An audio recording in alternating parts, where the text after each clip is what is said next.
Hello praise the Lord shalom. ਪ੍ਰਭੂ ਆਪ ਸਭ ਨੂੰ ਆਸ਼ੀਸ਼ ਦੇਵੇ। ਇੱਕ ਵਾਰ ਫਿਰ ਅਸੀਂ ਪਰਮੇਸ਼ਰ ਪਿਤਾ ਦਾ ਧੰਨਵਾਦ ਕਰਦੇ ਹਾਂ ਜਿਸ ਨੇ ਸਾਨੂੰ ਇਹ ਮੌਕਾ ਦਿੱਤਾ ਕਿ ਅਸੀਂ ਪਰਮੇਸ਼ਰ ਦੇ ਜਿਉਂਦੇ ਵਚਨ ਨੂੰ ਲੈ ਕੇ ਇੱਕ ਵਾਰ ਫਿਰ ਤੁਹਾਡੇ ਸਾਹਮਣੇ ਹਾਜ਼ਰ ਹੋ ਸਕੀਏ। ਔਰ ਪਰਮੇਸ਼ਰ ਨੇ ਇੱਕ ਵਾਰ ਫਿਰ ਸਾਨੂੰ ਇੱਕ ਅਜਿਹਾ ਔਰ ਸੋਹਣਾ ਮੈਸੇਜ ਜਿਹੜਾ ਦਿੱਤਾ ਹੈ ਕਿ ਜਿਹੜਾ ਅਸੀਂ ਤੁਹਾਡੇ ਨਾਲ ਸਾਂਝਾ ਕਰ ਸਕੀਏ। ਔਰ ਇਹ ਮੈਸੇਜ ਜਿਹੜਾ ਪਰਮੇਸ਼ਰ ਦਾ ਸੁਨੇਹਾ ਹੈ ਉਹ ਪਰਮੇਸ਼ਰ ਦਾ ਸੁਨੇਹਾ ਅਸੀਂ ਪ੍ਰਭੂ ਦੇ ਵਚਨ ਦੇ ਵਿੱਚੋਂ ਪਰਮੇਸ਼ਰ ਦੇ ਵਚਨ ਦੇ ਵਿੱਚੋਂ ਪੜਾਂਗੇ। ਔਰ ਪਹਿਲਾ ਪਤਰਸ ਦੀ ਉਹਦੀ 1 ਆਇਤ ਤੇ ਉਹਦਾ 23 ਵਚਨ, ਜਾਂ ਇੱਥੇ ਅਸੀਂ ਪ੍ਰਭੂ ਦਾ ਵਚਨ ਪੜ੍ਹਦੇ ਹਾਂ ਤਾਂ ਲਿਖਿਆ ਹੈ, ਕਿਉਂ ਜੋ ਤੁਸੀਂ ਨਾਸ਼ਵਾਨ ਤੁਖਮ ਤੋਂ ਨਹੀਂ ਸਗੋਂ ਅਬਿਨਾਸ਼ੀ ਪਰਮੇਸ਼ਰ ਦੇ ਵਚਨ ਦੇ ਰਾਹੀਂ ਜਿਹੜਾ ਜਿਉਂਦਾ ਤੇ ਸਥਿਰ ਹੈ ਨਵੇਂ ਸਿਰਿਓਂ ਜਨਮੇ ਹੋ। ਹਾਲੇਲੂਇਆ। ਅਸੀਂ ਪਰਮੇਸ਼ਰ ਪਿਤਾ ਦਾ ਧੰਨਵਾਦ ਕਰਦੇ ਹਾਂ ਜਿਹੜੇ ਆਪਣੇ ਵਚਨ ਦੇ ਰਾਹੀਂ ਸਾਨੂੰ ਨਵਾਂ ਜਨਮ ਦਿੰਦੇ ਨੇ। ਔਰ ਪਰਮੇਸ਼ਰ ਦਾ ਵਚਨ ਇਸ ਜਗ੍ਹਾ ਤੇ ਦੱਸਦਾ ਹੈ ਕਿ ਅਸੀਂ ਨਾਸ਼ਵਾਨ ਤੁਖਮ ਤੋਂ ਨਹੀਂ ਸਗੋਂ ਅਬਿਨਾਸ਼ੀ ਪਰਮੇਸ਼ਰ ਦੇ ਵਚਨ ਤੋਂ ਜਿਹੜਾ ਜਿਉਂਦਾ ਹੈ ਉਸ ਤੋਂ ਅਸੀਂ ਨਵੇਂ ਸਿਰਿਓਂ ਪੈਦਾ ਹੋਏ ਹਾਂ। ਮੈਂ ਪਰਮੇਸ਼ਰ ਦਾ ਬਹੁਤ ਹੀ ਧੰਨਵਾਦ ਕਰਦਾ। ਪਰਮੇਸ਼ਰ ਪਿਤਾ ਦੀ ਵਡਿਆਈ ਹੋਵੇ ਇਸ ਵਚਨ ਦੇ ਲਈ।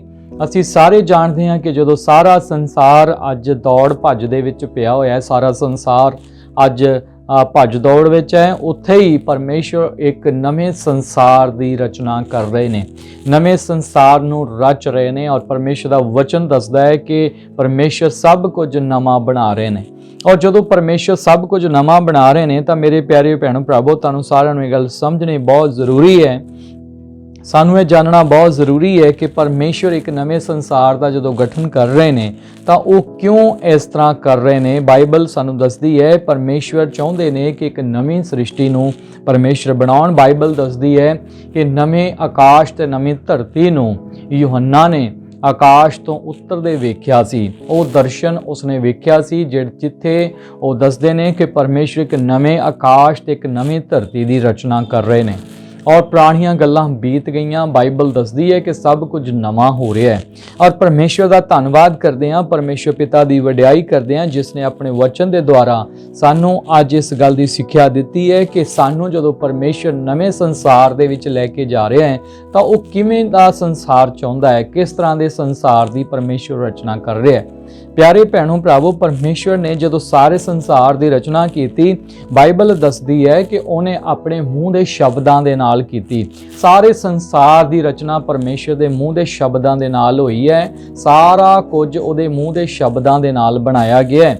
ਤੋ ਸਾਰੇ ਧਰਮ ਗ੍ਰੰਥ ਇਸ ਗੱਲ ਦੀ ਗਵਾਹੀ ਦਿੰਦੇ ਨੇ ਕਿ ਸਭ ਕੁਝ ਪਰਮੇਸ਼ਰ ਦੇ ਮੂੰਹ ਦੇ ਵਿੱਚੋਂ ਜੋ ਨਿਕਲਿਆ, ਪਰਮੇਸ਼ਰ ਨੇ ਕਿਹਾ ਚਾਨਣ ਹੋਵੇ ਤਾਂ ਚਾਨਣ ਹੋ ਗਿਆ। ਪਰਮੇਸ਼ਰ ਨੇ ਜੋ ਕੁਝ ਬੋਲਿਆ ਉਹ ਹੁੰਦਾ ਗਿਆ। ਤੋ ਇਹਦਾ ਮਤਲਬ ਇਹ ਹੈ ਕਿ ਪਰਮੇਸ਼ਰ ਨਵੇਂ ਸੰਸਾਰ ਦੀ ਜਦੋਂ ਰਚਨਾ ਕਰ ਰਿਹਾ ਹੈ ਤਾਂ ਧਿਆਨ ਦਿਓ ਕਿ ਉਹ ਵੀ ਜਿਹੜਾ ਸੰਸਾਰ ਹੈ ਉਹ ਕਿਸ ਤਰ੍ਹਾਂ ਦਾ ਸੰਸਾਰ ਹੈ। ਅੱਜ ਮੈਂ ਇਸ ਸੰਸਾਰ ਦੀ ਅਗਰ ਗੱਲ ਕਰਾਂ, ਤੁਸੀਂ ਸਾਰੇ ਜਾਣਦੇ ਹੋ ਕਿ ਪਰਮੇਸ਼ਰ ਜਦੋਂ ਇਸ ਸੰਸਾਰ ਨੂੰ ਵੇਖਦਾ ਹੈ ਤੇ ਅੱਜ ਕਿਸੇ ਦੀ ਵੀ ਜਿਹੜੀ ਸ਼ਬਦਾਵਲੀ, ਜਿਹੜੀ ਆਪਣੇ ਮੂੰਹ ਦੇ ਸ਼ਬਦਾਂ ਦੀ ਸ਼ਬਦਾਵਲੀ ਹੈ ਉਹ ਸਹੀ ਨਹੀਂ ਹੈ। ਅਸੀਂ ਆਪਣੇ ਮੂੰਹ ਦੇ ਵਿੱਚੋਂ ਬੜੇ ਬੁਰੇ ਔਰ ਬੜੇ ਹੀ ਇਹੋ ਜਿਹੇ ਸ਼ਬਦਾਂ ਨੂੰ ਕੱਢਦੇ ਹਾਂ ਜਿਹੜੇ ਪਰਮੇਸ਼ਰ ਨੂੰ ਚੰਗੇ ਨਹੀਂ ਲੱਗਦੇ। ਸਾਰਾ ਸੰਸਾਰ ਅੱਜ ਆਪਣੇ ਮੂੰਹ ਦੇ ਨਾਲ ਪਾਪ ਕਰਦਾ ਹੈ, ਪਾਪ ਕਰ ਰਿਹਾ, ਹਰ ਇਨਸਾਨ ਪਾਪ ਕਰ ਰਿਹਾ ਹੈ। ਤੋ ਮੈਂ ਇੱਕ ਬੇਨਤੀ ਕਰਦਾ, ਪਿਆਰੇ ਭੈਣੋ ਭਰਾਵੋ, ਪਰਮੇਸ਼ਰ ਦੇ ਵਚਨ ਨੂੰ ਸਮਝੋ। ਪਰਮੇਸ਼ਰ ਦਾ ਵਚਨ ਆਖਦਾ ਹੈ ਕਿ ਪਰਮੇਸ਼ਰ ਚਾਹੁੰਦੇ ਨੇ ਕਿ ਸਾਡੇ ਮੂੰਹ ਦੇ ਵਿੱਚ ਪਰਮੇਸ਼ਰ ਕੀ ਕਰੇ, ਉਹਨਾਂ ਸ਼ਬਦਾਂ ਨੂੰ ਭਰੇ ਜੋ ਪਰਮੇਸ਼ਰ ਦੇ ਸ਼ਬਦ ਨੇ। ਇਸ ਜਗ੍ਹਾ ਤੇ ਇਸ ਲਈ ਬਾਈਬਲ ਦੱਸਦੀ ਹੈ ਕਿ ਤੁਸੀਂ ਹੁਣ ਨਾਸ਼ਵਾਨ ਤੁਖਮ ਤੋਂ ਨਹੀਂ ਸਗੋਂ ਪਰਮੇਸ਼ਰ ਦੇ ਵਚਨ ਦੇ ਰਾਹੀਂ ਜਿਹੜਾ ਜਿਉਂਦਾ ਹੈ ਅਤੇ ਸਥਿਰ ਹੈ ਨਵੇਂ ਸਿਰਿਓਂ ਜਨਮੇ ਹੋ। ਬਾਈਬਲ ਦੱਸਦੀ ਹੈ ਕਿ ਜਦੋਂ ਅਸੀਂ ਬੋਰਨ ਅਗੇਨ ਹੁੰਨੇ ਆ, ਨਵੇਂ ਸਿਰਿਓਂ ਪੈਦਾ ਹੁੰਨੇ ਆ, ਤਾਂ ਪਰਮੇਸ਼ਰ ਸਾਨੂੰ ਨਵੇਂ ਸੰਸਾਰ ਦੇ ਲਈ ਰਚ ਰਿਹਾ ਹੈ। ਅਸੀਂ ਸਾਰੇ ਜਿਹੜੇ ਪਰਮੇਸ਼ਰ ਦੇ ਇਸ ਸੰਸਾਰ ਦੇ ਵਿੱਚ ਵਿਸ਼ਵਾਸ ਕਰਨ ਵਾਲੇ ਲੋਕ ਹਾਂ ਔਰ ਜਿਹੜੇ ਉਹਦੇ ਅਨੁਸਰਨ ਕਰਨ ਵਾਲੇ, ਉਹਦੀ ਆਗਿਆ ਦਾ ਪਾਲਨ ਕਰਨ ਵਾਲੇ, ਉਹਦੀ ਆਗਿਆਕਾਰੀ ਕਰਨ ਵਾਲੇ ਲੋਕ ਹਾਂ, ਜਿਹੜੇ ਆਪਣੇ ਮੂੰਹ ਦੇ ਵਿੱਚੋਂ ਪਰਮੇਸ਼ਰ ਦੇ ਵਚਨਾਂ ਨੂੰ ਕੱਢਦੇ ਹਾਂ, ਤਾਂ ਪਰਮੇਸ਼ਰ ਸਾਨੂੰ ਨਵੇਂ ਸੰਸਾਰ ਲਈ ਰਚ ਰਿਹਾ ਹੈ। ਬਾਈਬਲ ਦੱਸਦੀ ਹੈ ਕਿ ਤੁਸੀਂ ਨਵੇਂ ਸਿਰਿਓਂ ਜਨਮੇ ਹੋ। ਤੇ ਕਾਹਦੇ ਰਾਹੀਂ ਜਨਮੇ ਹੋ? ਪਰਮੇਸ਼ਰ ਦੇ ਜਿਉਂਦੇ ਵਚਨ ਦੇ ਰਾਹੀਂ। ਜਿਹੜਾ ਜਿਉਂਦਾ ਹੈ ਤੇ ਅਬਿਨਾਸ਼ੀ ਵਚਨ ਹੈ, ਉਸ ਦੇ ਰਾਹੀਂ ਤੁਸੀਂ ਕੀ ਕੀਤੇ ਹੋ? ਨਵੇਂ ਸਿਰਿਓਂ ਪੈਦਾ ਹੋਏ ਹੋ। ਮੇਰੇ ਪਿਆਰੇ ਭੈਣੋ ਭਰਾਵੋ, ਇਹ ਗੱਲ ਸਮਝਣ ਵਾਲੀ ਹੈ ਕਿ ਜਿਹੜੇ ਲੋਕ ਪਰਮੇਸ਼ਰ ਦੇ ਵਚਨ ਦੇ ਦੁਆਰਾ ਨਵੇਂ ਸਿਰਿਓਂ ਪੈਦਾ ਹੋਏ ਨੇ, ਉਹ ਨਵੇਂ ਸੰਸਾਰ ਦੇ ਲਈ ਤਿਆਰ ਕੀਤੇ ਜਾ ਰਹੇ ਨੇ। ਇਹ ਉਸ ਯੁੱਗ ਵਾਸਤੇ ਤਿਆਰ ਹੋ ਰਹੇ ਨੇ ਜਿਹੜਾ ਪਰਮੇਸ਼ਰ ਨਵਾਂ ਸੰਸਾਰ ਰਚ ਰਿਹਾ ਹੈ। तो प्यारे भैणों भरावो, असीं इस गल नूं समझना है कि परमेश्वर क्यों चाहुंदे ने कि असीं अपने मूँह दे ਜਿਹੜੇ शब्द ने ਉਹਨਾਂ ਨੂੰ सही करिए, क्योंकि परमेश्वर ਦਾ वचन ਦੱਸਦਾ है कि ਤੁਸੀਂ वचनां ਰਾਹੀਂ पैदा होए हो। जे वचनां ਰਾਹੀਂ पैदा होए हो ਤਾਂ ਸਾਡੇ ਅੰਦਰ परमेश्वर ਦੇ वचन ਦਾ ਹੋਣਾ बहुत ਜ਼ਰੂਰੀ ਹੈ। ਔਰ ਅੱਜ ਦੇ ਸਮੇਂ ਵਿੱਚ ਅਗਰ ਅਸੀਂ ਗੱਲ ਕਰੀਏ ਤਾਂ ਸਾਰੇ ਲੋਕਾਂ ਨੂੰ ਹਰ ਚੀਜ਼ ਦਾ ਪਤਾ ਹੋਵੇਗਾ, ਲੇਕਿਨ ਵਚਨ ਦਾ ਨਹੀਂ ਪਤਾ ਹੋਵੇਗਾ। ਬਹੁਤ ਸਾਰੇ ਲੋਕ ਨੇ ਜਿਨ੍ਹਾਂ ਨੂੰ ਪਰਮੇਸ਼ਰ ਦਾ ਪਤਾ ਨਹੀਂ।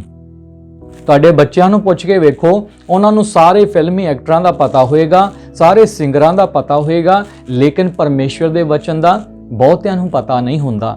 ਤਾਂ ਮੈਂ ਇਹ ਕਹਿਣਾ ਚਾਹੁੰਦਾ, ਪਰਮੇਸ਼ਰ ਨੇ ਸਾਨੂੰ ਨਵੇਂ ਸਿਰਿਓਂ ਆਪਣੇ ਵਚਨ ਦੇ ਰਾਹੀਂ ਪੈਦਾ ਕੀਤਾ ਹੈ, ਕਿਉਂਕਿ ਜਿਸ ਪਰਮੇਸ਼ਰ ਨੇ ਸੰਸਾਰ ਦੀ ਰਚਨਾ ਕੀਤੀ, ਉਹਨੇ ਵਚਨ ਦੇ ਰਾਹੀਂ ਸਾਰੇ ਸੰਸਾਰ ਦੀ ਰਚਨਾ ਕੀਤੀ ਹੈ।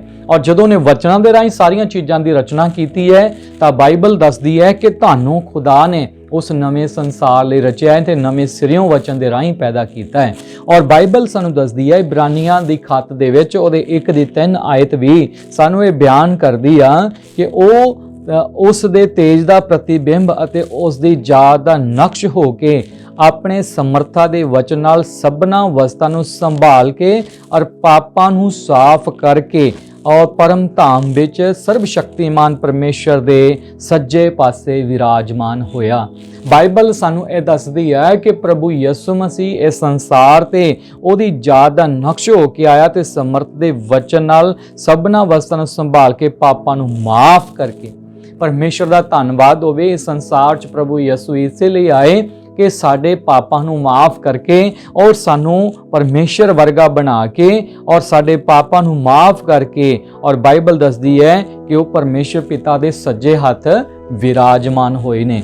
ਔਰ ਪਰਮੇਸ਼ਰ ਦਾ ਧੰਨਵਾਦ ਹੈ ਕਿ ਯਿਸੂ ਮਸੀਹ ਨੇ ਆਖਿਆ ਹੈ ਕਿ ਜਿੱਥੇ ਮੈਂ ਆ ਉੱਥੇ ਤੁਸੀਂ ਵੀ ਹੋਵੋਗੇ। ਸੋ ਪਰਮੇਸ਼ਰ ਦਾ ਵਚਨ ਕਹਿੰਦਾ ਹੈ ਕਿ ਸਾਨੂੰ ਪਰਮੇਸ਼ਰ ਉਸ ਸਥਾਨ ਲਈ ਤਿਆਰ ਕਰ ਰਹੇ ਨੇ, ਜਿਹੜਾ ਸਥਾਨ ਪਰਮੇਸ਼ਰ ਨੇ ਆਪਣੇ ਪ੍ਰੇਮੀਆਂ ਵਾਸਤੇ ਬਣਾਇਆ ਹੈ, ਜਿਹੜਾ ਸਥਾਨ ਪਰਮੇਸ਼ਰ ਨੇ ਨਵੀਂ ਉਸ ਕ੍ਰੀਏਸ਼ਨ ਦੇ ਲਈ, ਜਿਹੜੇ ਨਵੀਂ ਸ੍ਰਿਸ਼ਟੀ ਨੇ ਉਹਨਾਂ ਵਾਸਤੇ ਬਣਾਇਆ ਹੈ। तो उस जगह ते जाण वास्ते परमेश्वर दा वचन सानू बहुत ही खूबसूरती नाल सिखाउंदा है कि असीं की करना है और किवें साडा जीवन होना चाहिदा है। अज मैं तुहानूं दसना चाहुंदा कि परमेश्वर दे सारे वचन सामर्थी हन। मेरा अज दा जिहड़ा टॉपिक यही है कि परमेश्वर दा वचन बहुत सामर्थी है। असीं परमेश्वर दे वचन दे राहीं पैदा होए हां। बहुत सारे लोग जदों वचन नूं पढ़दे ने, वो कहिंदे ने कि मैं आ वाला पढ़दा, मैं ओ वाला नहीं पढ़दा, क्योंकि वो गल्लां कुछ होर ने, आ गल्लां कुछ होर ने। प्यारे भैणों भरावो, सारी लिखत आत्मा दे द्वारा है। कई गल्लां तुहानूं समझ नहीं आउंदियां, पर बाइबल सारी दी सारी जिहड़ी आ ਉਹ ਸਾਡੇ ਲਈ ਲਾਭਦਾਇਕ ਹੈ। ਬਾਈਬਲ ਦੱਸਦੀ ਹੈ ਕਿ ਸਾਨੂੰ ਸਾਰੇ ਵਚਨਾਂ ਦਾ ਪਤਾ ਹੋਣਾ ਚਾਹੀਦਾ ਹੈ। ਅਸੀਂ ਪਰਮੇਸ਼ਰ ਦੇ ਵਚਨ ਨੂੰ ਦੇਖੀਏ ਤਾਂ ਵਚਨ ਜਿਹੜਾ ਉਹ ਸਾਮਰਥੀ ਵਚਨ ਹੈ, ਉਹ ਸਾਡੀਆਂ ਜ਼ਿੰਦਗੀਆਂ ਨੂੰ ਬਦਲ ਦੇਣ ਵਾਲਾ ਵਚਨ ਹੈ। ਔਰ ਉਸ ਵਚਨ ਦੇ ਰਾਹੀਂ ਪਰਮੇਸ਼ਰ ਨੇ ਸਾਨੂੰ ਤੇ ਤੁਹਾਨੂੰ ਕੀ ਕੀਤਾ ਹੈ? ਨਵੇਂ ਸਿਰਿਓਂ ਪੈਦਾ ਕੀਤਾ ਹੈ। ਜੇ ਪਰਮੇਸ਼ਰ ਦਾ ਵਚਨ ਤੁਹਾਡੇ ਕੋਲ ਨਾ ਆਉਂਦਾ, ਜੇ ਪਰਮੇਸ਼ਰ ਦਾ ਵਚਨ ਸਾਡੇ ਕੋਲ ਨਾ ਆਉਂਦਾ ਤਾਂ ਅਸੀਂ ਕਦੀ ਵੀ ਬਚਾਏ ਨਹੀਂ ਸੀ ਜਾ ਸਕਦੇ। ਸਾਨੂੰ ਕੁਝ ਵੀ ਪਤਾ ਨਹੀਂ ਸੀ ਲੱਗਣਾ। ਸਾਨੂੰ ਨਵੇਂ ਸਿਰਿਓਂ ਪਰਮੇਸ਼ਰ ਨੇ ਆਪਣੇ ਵਚਨ ਦੇ ਰਾਹੀਂ ਪੈਦਾ ਕੀਤਾ ਹੈ। ਔਰ ਬਾਈਬਲ ਸਾਨੂੰ ਦੱਸਦੀ ਹੈ ਕਿ ਹਰ ਦਿਨ ਸਾਡੇ ਜੀਵਨ ਨੂੰ ਪਰਮੇਸ਼ਰ ਕੀ ਕਰਦਾ ਹੈ? ਨਵਾਂ ਬਣਾਉਂਦਾ ਹੈ। ਔਰ ਇਹ ਵਚਨ ਜਿਹੜਾ ਹੈ ਉਹ ਸਾਰਾ ਹੀ ਸਾਮਰਥੀ ਹੈ। ਸਾਨੂੰ ਜ਼ਰੂਰਤ ਹੈ ਕਿ ਅਸੀਂ ਇਸ ਨੂੰ ਸਮਝੀਏ। ਪਰਮੇਸ਼ਰ ਦਾ ਵਚਨ ਬਹੁਤ ਹੀ ਸਫਾਈ ਨਾਲ ਸਾਡੀ ਅਗਵਾਈ ਕਰਦਾ ਹੈ। ਜਦੋਂ ਅਸੀਂ ਇਬਰਾਨੀਆਂ ਦਾ ਖੱਤ ਪੜ੍ਹਦੇ ਹਾਂ, ਉਹਦੇ 4:12 ਆਇਤ ਦੇ ਵਿੱਚ ਲਿਖਿਆ ਹੈ, ਕਿਉਂ ਜੋ ਪਰਮੇਸ਼ਰ ਦਾ ਵਚਨ ਜਿਉਂਦਾ ਅਤੇ ਗੁਣਕਾਰ ਅਤੇ ਹਰੇਕ ਦੋ ਧਾਰੀ ਤਲਵਾਰ ਨਾਲੋਂ ਤਿੱਖਾ ਅਤੇ ਜੀਵ ਅਤੇ ਆਤਮਾ ਨੂੰ ਔਰ ਬੰਦ ਨੂੰ ਔਰ ਗੁੱਦੇ ਨੂੰ ਅੱਡੋ ਅੱਡ ਕਰਕੇ ਵਿੰਨ ਸੁੱਟਦਾ ਹੈ ਅਤੇ ਮਨ ਦੇ ਵਿਚਾਰਾਂ ਅਤੇ ਧਾਰਨਾ ਨੂੰ ਜਾਂਚ ਲੈਂਦਾ ਹੈ। ਕੌਣ ਜਾਂਚ ਲੈਂਦਾ ਹੈ? ਹੁਣ ਥੋੜਾ ਜਿਹਾ ਧਿਆਨ ਦਈਏ। ਪਰਮੇਸ਼ਰ ਦਾ ਵਚਨ ਜਿਉਂਦਾ ਤੇ ਗੁਣਕਾਰ ਤੇ ਹਰੇਕ ਦੋ ਧਾਰੀ ਤਲਵਾਰ ਨਾਲੋਂ ਵੀ ਜ਼ਿਆਦਾ ਕੀ ਹੈ? ਚੋਖਾ ਹੈ। ਹਾਲੇਲੂਇਆ। ਪਰਮੇਸ਼ਰ ਦੀ ਬਾਣੀ ਸਾਨੂੰ ਦੱਸਦੀ ਹੈ ਕਿ ਵਚਨ ਬਹੁਤ ਹੀ ਸਾਮਰਥੀ ਹੈ। ਵਚਨ ਜਿਉਂਦਾ ਹੈ ਤੇ ਵਚਨ ਕੀ ਕਰਦਾ ਹੈ? ਉਹ ਸਾਡੀ ਜਾਂਚ ਕਰਦਾ ਹੈ। ਵਚਨ ਸਾਡੇ ਅੰਦਰੋਂ ਹਰ ਇੱਕ ਚੀਜ਼ ਨੂੰ ਲਿਖਿਆ ਹੈ ਕਿ ਉਹ ਜੀਵ ਆਤਮਾ ਨੂੰ ਸਾਡੇ ਅੰਦਰੋਂ ਔਰ ਬੰਦ ਨੂੰ ਗੁੱਦੇ ਨੂੰ ਅੱਡੋ ਅੱਡ ਕਰਕੇ ਵਿੰਨ ਸੁੱਟਦਾ ਤੇ ਮਨ ਦੇ ਵਿਚਾਰਾਂ ਤੇ ਧਾਰਨਾ ਨੂੰ ਜਾਂਚ ਲੈਂਦਾ ਹੈ। ਹੈ ਨਾ ਅਨੋਖਾ ਪਰਮੇਸ਼ਰ ਦਾ ਵਚਨ? ਕਿ ਦੁਨੀਆ ਵਿੱਚ ਕੋਈ ਇਹੋ ਜਿਹਾ ਵਚਨ ਹੈ ਜਿਹੜਾ ਸਾਨੂੰ ਇਸ ਤਰ੍ਹਾਂ ਵਿੰਨ ਸਕੇ? ਬਾਈਬਲ ਦੇ ਵਿੱਚ ਲਿਖਿਆ ਹੈ ਕਿ ਪਰਮੇਸ਼ਰ ਦਾ ਵਚਨ ਇੰਨਾ ਤਿੱਖਾ ਹੈ, ਇੰਨਾ ਚੋਖਾ ਹੈ ਕਿ ਉਹ ਸਾਡੇ ਅੰਦਰ ਦੇ ਖਿਆਲਾਂ ਤੇ ਭਾਵਨਾਵਾਂ ਨੂੰ ਵੀ ਕੀ ਕਰਦਾ ਹੈ, ਜਾਂਚ ਲੈਂਦਾ ਤੇ ਸਾਡੇ ਅੰਦਰੋਂ ਲਿਖਿਆ ਬੰਦ ਨੂੰ ਗੁੱਦੇ ਨੂੰ ਅੱਡ ਕਰਕੇ ਵਹਿਣ ਸੁੱਟਦਾ ਹੈ।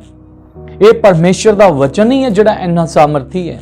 ਤੇ ਆਪਾਂ ਨੂੰ ਪਰਮੇਸ਼ਰ ਦੇ ਵਚਨ ਦੇ ਨਾਲ ਕਿੰਨਾ ਪਿਆਰ ਕਰਨਾ ਚਾਹੀਦਾ ਹੈ। ਅੱਜ ਦੇ ਸਮੇਂ ਵਿੱਚ ਇਸ ਦੀ ਬਹੁਤ ਜ਼ਿਆਦਾ ਜ਼ਰੂਰਤ ਹੈ। ਬਹੁਤ ਸਥਾਨਾਂ ਤੇ ਅਸੀਂ ਦੇਖਦੇ ਹਾਂ ਕਿ ਲੋਕਾਂ ਨੂੰ ਹੋਰ ਬਹੁਤ ਕੁਝ ਦੱਸਿਆ ਜਾਂਦਾ, ਪਰ ਪਰਮੇਸ਼ਰ ਦਾ ਵਚਨ ਨਹੀਂ ਦੱਸਿਆ ਜਾਂਦਾ।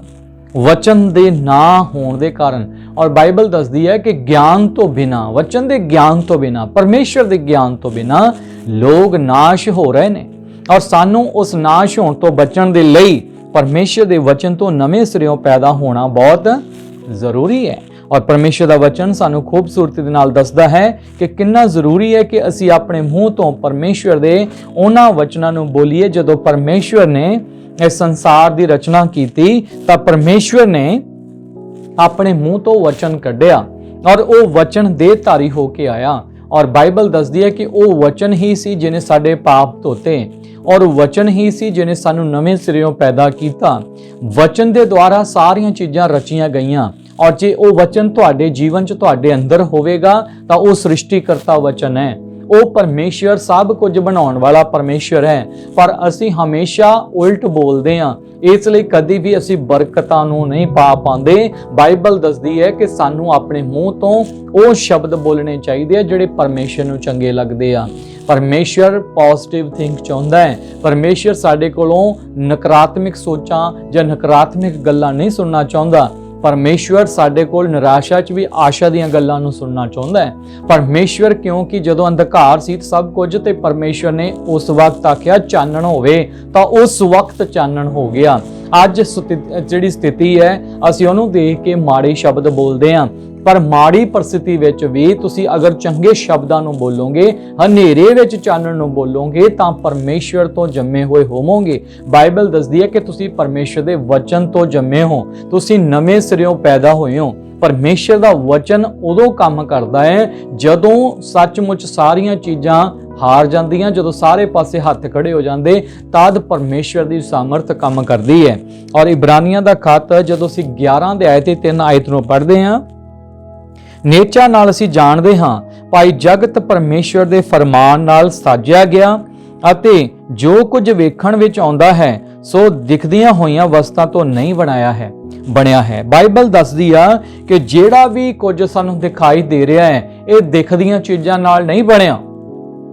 ਹਾਲੇਲੂਇਆ। ਕਿਸੇ ਵੀ ਤਰੀਕੇ ਨਾਲ ਤੁਹਾਨੂੰ ਇਹ ਗੱਲ ਸਮਝਣੀ ਪਏਗੀ ਕਿ ਜਦੋਂ ਇਹ ਸੰਸਾਰ ਰਚਿਆ ਗਿਆ, ਬਾਈਬਲ ਦੱਸਦੀ ਆ ਕਿ ਇਹ ਪਰਮੇਸ਼ਵਰ ਦੇ ਫਰਮਾਨ ਦੇ ਨਾਲ ਰਚਿਆ ਗਿਆ ਹੈ। ਸਾਡੇ ਮੂੰਹ ਦੇ ਸ਼ਬਦਾਂ ਨੂੰ ਅਸੀਂ ਅੱਜ ਸੰਭਾਲਣਾ ਹੈ ਕਿ ਅਸੀਂ ਪਰਮੇਸ਼ਰ ਦੇ ਵਚਨ ਤੋਂ ਪੈਦਾ ਹੋਏ ਹਾਂ। ਸਾਡੇ ਮੂੰਹ ਚੋਂ ਵੀ ਪਰਮੇਸ਼ਰ ਦਾ ਵਚਨ ਨਿਕਲੇ, ਸਾਡੇ ਹੋਠਾਂ ਤੇ ਉਹਦਾ ਵਚਨ ਆਵੇ, ਅਸੀਂ ਵਚਨ ਦੇ ਰਾਹੀਂ ਬੋਲੀਏ, ਵਚਨ ਦੇ ਦੁਆਰਾ ਗੱਲ ਕਰੀਏ। ਬਾਈਬਲ ਸਾਨੂੰ ਇਹ ਬਿਆਨ ਕਰਦੀ ਹੈ। ਔਰ ਇਸ ਲਈ ਲਿਖਿਆ ਕਿ ਜੋ ਕੁਝ ਵੇਖਣ 'ਚ ਆਉਂਦਾ ਹੈ, ਜੋ ਸਾਨੂੰ ਅੱਜ ਵਿਖਾਈ ਦੇ ਰਿਹਾ, ਇਹ ਦਿਖਦੀਆਂ ਚੀਜ਼ਾਂ ਨਾਲ ਨਹੀਂ ਬਣਿਆ। ਪਰਮੇਸ਼ਵਰ ਨੇ ਇਹ ਸਾਰੀਆਂ ਚੀਜ਼ਾਂ ਨੂੰ ਬਣਾਇਆ।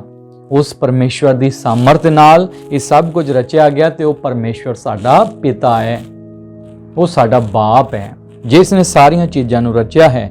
ਔਰ ਮੈਂ ਤੁਹਾਡੇ ਲਈ ਇੱਕ ਆਖਰੀ ਆਇਤ ਨੂੰ ਪੜ੍ਹਨਾ ਚਾਹਾਂਗਾ, ਬਹੁਤ ਜ਼ਰੂਰੀ ਹੈ।